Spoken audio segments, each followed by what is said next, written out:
అండి good morning. Tea or coffee తాగేసిరా? ఈరోజు అయితే మార్నింగ్ మినీ బ్లాగ్ షేర్ చేస్తున్నాను. ఎర్లీ మార్నింగ్ అయితే ఇలా ఉంది వెదర్. అయితే వర్షం అయితే తగ్గిపోయింది. నేను ఈరోజు లేచేసరికి పిండి అంతా పొంగిపోయిందండి. ఇంకో పాత్ర ఇగో తీసి ఇంకో బౌల్లోకి వేసేసాను పిండి. వర్షం పడుతున్న కూడా పొంగింది. ఇది చాలా రేర్. వర్షాకాలం చలికాలం పొంగడం కష్టము పిండి, కానీ పొంగింది. మంచిగా అనిపిస్తుంది చూడ్డానికి, కానీ క్లీన్ చేసేటప్పుడు ఉంటుంది అనమాట, కోపం వస్తూ ఉంటుంది. నైట్ నేను వంకాయ ఎండు చేప కర్రీ చేస్తాను కదా, అది ఉందనమాట. నైట్ ఎన్ని అంట్లు ఉండే, అసలు ఫుల్ బ్యాక్ పెయిన్ వచ్చింది అంట్ల వల్ల నాకు. తర్వాత ఇంకా అవి తోముకోవడం ఒకటి, సర్దుకోవడం ఒక ఎత్తు. ఇంకా తప్పదు, చేసుకోవాలి అంతే కదా.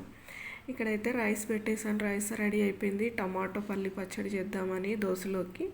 ఇంకా వేడి నీళ్ళు తాగటానికి పెట్టాను. జలుబు జ్వరాలు ఇంకా ఉన్నాయి, ఒకరికొకరు అయితేనే ఉన్నాయి మా ఇంట్లో కూడా. ఇంకా మిరియాలు వెల్లుల్లి రెబ్బలు వేసి నేను సొరకాయ ఫ్రై చేశాను. ఇది ఇంతకుముందు కూడా షేర్ చేసినట్టున్నాను వీడియోస్లో. చాలా బాగుంటుంది ఇట్లా సొరకాయ, మిరియాలు అండ్ ఎల్లుల్లి రెబ్బలు కలిపి చేస్తే చాలా బాగుంటుంది. ఇంకా నీళ్ళు అయితే మరిగినాయి, అవి ఇంకా పోసి పెట్టాలి ఫ్లాస్క్లో.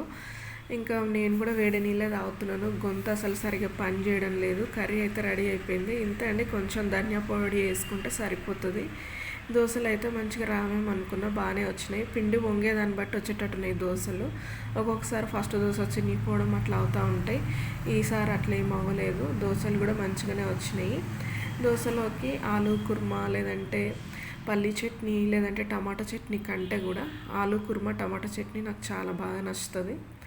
మీకే పచ్చడి నచ్చుతుందో కామెంట్ చేయండి. మీరేం వండుకుర్రో కామెంట్ చేయండి.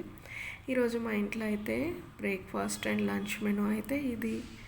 Okay friends, bye. నెక్స్ట్ వీడియోలో మళ్ళీ కలుసుకుందాం. ఇంకా పిల్లలకు బాక్స్ పెట్టేసి అయితే పంపించేసాను. ఈరోజు మినీ బ్లాగ్ ఇది మార్నింగ్ది.